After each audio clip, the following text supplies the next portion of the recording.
Hey everyone, it's Alex here and I'm out here in a park in Ho Chi Minh City, Vietnam. And in this video today, I want to talk about how much you can earn teaching English in Vietnam. And I've covered this quite a lot on this channel. You might have heard what I've said about it, about the hourly rates, those kinds of things. But what I want to do in this video is kind of break down a few different scenarios that you might find yourself in when you're teaching out here, and also some important facts that you need to know about teaching out here that may affect the amount that you earn and the amount that you teach, the number of hours that you teach, so that you know exactly how much you'll be able to earn each month and also how much you'll be able to save based on that. Okay, so there are a couple of things that I want to mention quickly before I dive into the details. And the first one is that teaching English abroad, TEFL, ESL, whatever you want to call it, is an industry. And there's no standardized pay or rates, or, it depends on a lot of different factors. You wouldn't go into engineering as a career and then say, this is exactly how much you can earn, or this is how much you'll be working. It depends, right, on the job you get. And that's no different in teaching English. When you're out in Asia, it does depend on the country, it does depend on the school that you're in. So there's a lot of different factors. So there's no overall thing that I can tell you this is exactly how much you're going to earn. So just be aware of that.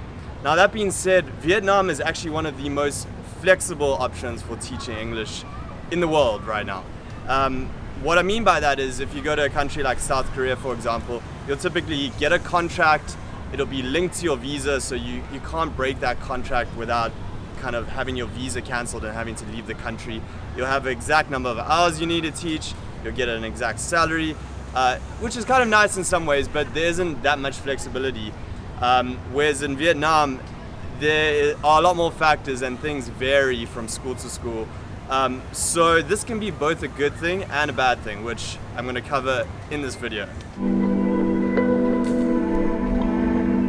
Okay, so there are two main scenarios that you'll probably find yourself in when you get a job teaching out here. The first one is that you get a full-time salaried job where you get paid monthly at a certain rate for that month, and you will have a certain set number of hours usually.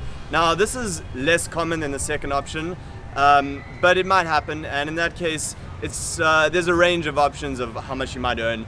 It can be anything from $1,000 per month, which is on the far low end, to maybe $2,000, I would say is the broad range of what you might expect for a full-time salaried position. And again, the hours can vary from maybe 15 hours on the low end to even 30 hours on the high end of teaching hours. So that is the kind of range you could expect. Maybe somewhere in the middle is 20 hours of teaching for 1,600, 1,700. I've heard of a few schools that do that. Now this is the least common option. It's very unlikely that you'll actually have this kind of job, although it does happen. So I'm going to focus more on the second type of job in this video. So the second option, and this is far more common, and I think most of you guys are going to find yourself in this scenario, is you will be paid hourly based on the number of hours that you teach. Okay, so let's crack right into what kind of hourly rate you can expect and how many hours you can teach when you're teaching hourly per week. Okay, so the first thing you need to know as a native English speaker from the US, UK, New Zealand, South Africa, Ireland, Canada, Australia, New Zealand, I already said that one. So one of the native speaking countries, these are designated by the government, so we don't say which people are native speakers and which aren't. This is just what you're considered a native English speaker if you come from one of those countries, right? So the hourly rate that you can expect is probably somewhere around 15 to 20 US dollars per hour. And that's per teaching hour. Now that can range, it can be more than that. Very often it is actually more than that. But I think that's a pretty fair range of per hourly rates. If you're a native English speaker, you want to look on the high end of that if possible. So I would say a pretty common going rate is about 18 US dollars per hour. So we're going to work with that for now. As for tax, schools might quote you pre or post tax. So you can't be sure about that until you ask the actual school that you're interviewing with. So if it's post tax, then that's the actual amount that you get paid. But if it's pre-tax, then you can expect to get a few dollars per hour taken off that by the school to pay for your tax. So they'll normally handle the tax for you. So that's a pretty amazing hourly rate. If you've been to Southeast Asia, you know how cheap it is, and you know how cheap it is to live out here. One thing I will say is don't worry if you're on the slightly low end of that scale if the school is giving you a lot of hours, because I'll get into the reason why you want to try and get a solid number of hours from a single school a little bit later in this video. But just don't worry about a few dollars extra if it means getting a solid job.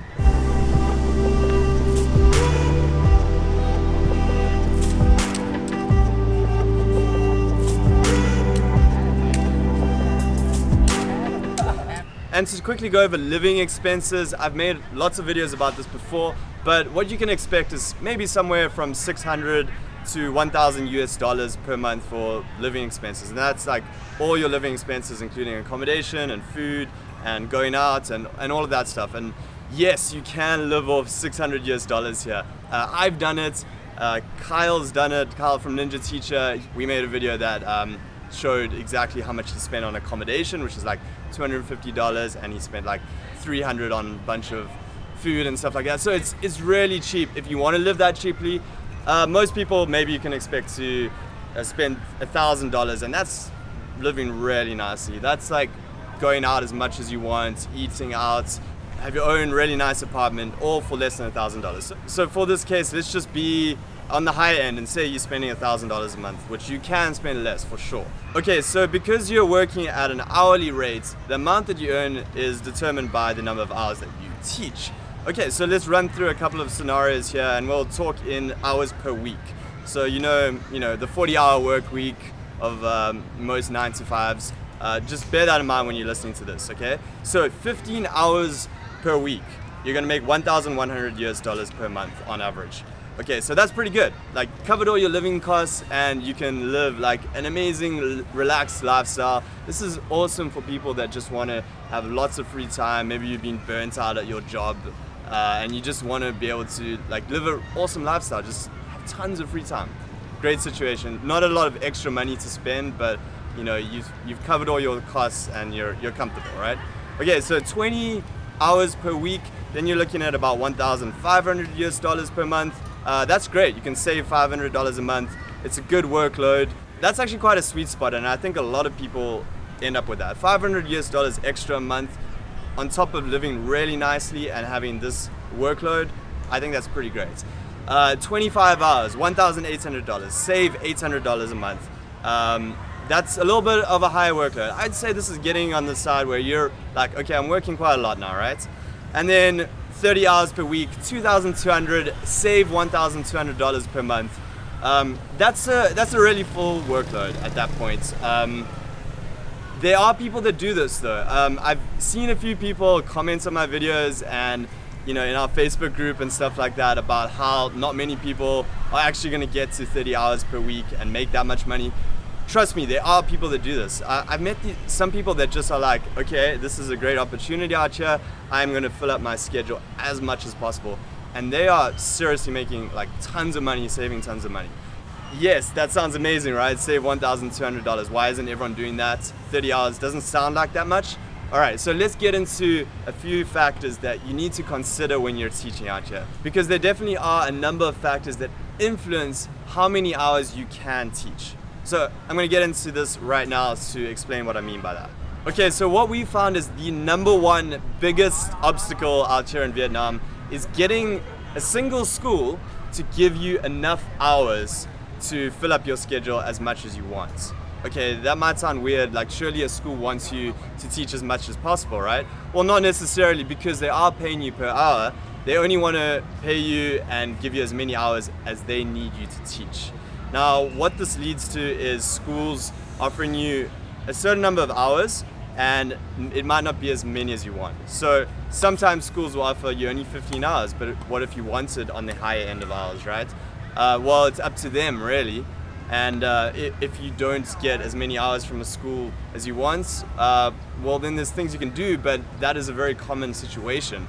And a lot of people do find themselves in this situation when they're like, yes, I'm here, I'm getting a job, but then you find out that the school's only giving you like maybe even 10 hours per week, which would kind of suck, right?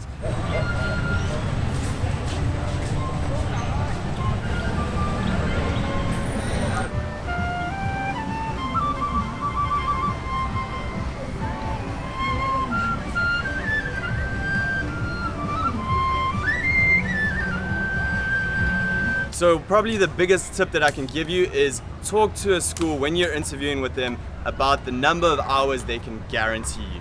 And try get this in writing if possible. Like I said, things are negotiable in Vietnam. Talk to them about that, because if you step into a job and you say no to another job, they might have given you more hours, and then this school promises you 20 hours per week, but they only give you 10, then that sucks. So make sure you're on the same page with the school, negotiate this, because they could take advantage of you if you are unaware of this situation that can happen. Another factor is scheduling. Now, because everyone is going to be working at these English centers, most people are going to be working at English centers, this is where students go to practice English, to improve their English after their normal school. So the hours are not regular 9 to 5 hours. Typically, it's going to be all weekends and evenings. Okay, so maybe like 4 to 8 p.m. in the evenings during the week, and then like full days on the weekend, like Saturday and Sunday, full days. Now, before you freak out about this, some people don't like it, sure, but here's the thing. Typically other people that you know are also going to be working these full days on the weekends, and then they're going to have time off in the week. You're not going to work every single night of the week typically, so you'll have like a couple of days off. Maybe you'll have some morning classes, maybe afternoon classes. That's the thing, the scheduling is weird in Vietnam. You never know exactly what it's going to be. It depends on the school, but typically you can expect late afternoon and evening hours during the week, or full weekends. Not necessarily full weekends, but like a lot of hours on the weekends as well. So some people might consider that a big downside. Well, yeah, I mean, it can be, right? If you want to have weekends off. But then your weekdays kind of become weekends, and you know, lots of people that you know have time off in the week and stuff like that.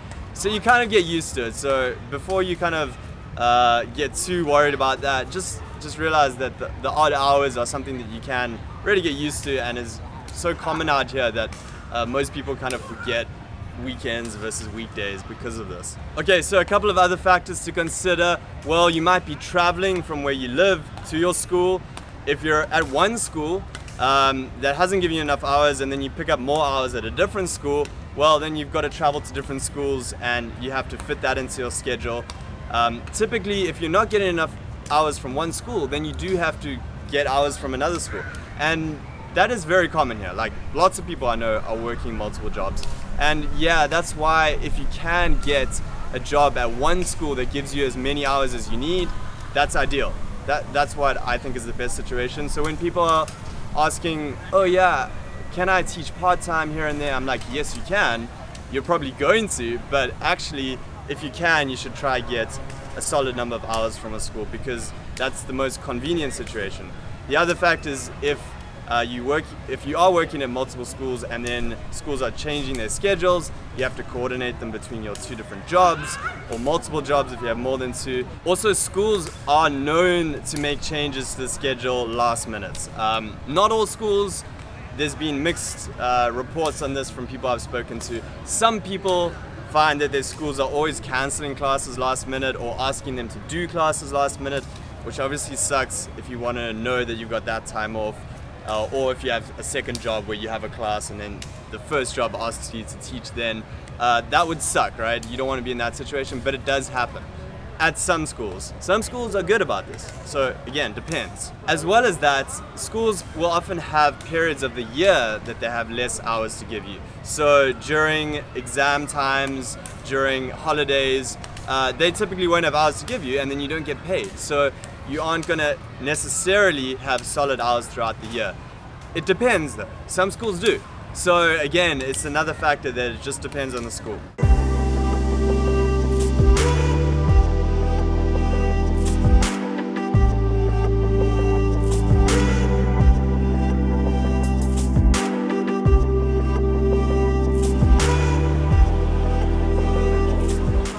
So I just moved over to this cafe called The Open Space, which is a really cool cafe here in District 3, I think it is, or District 1.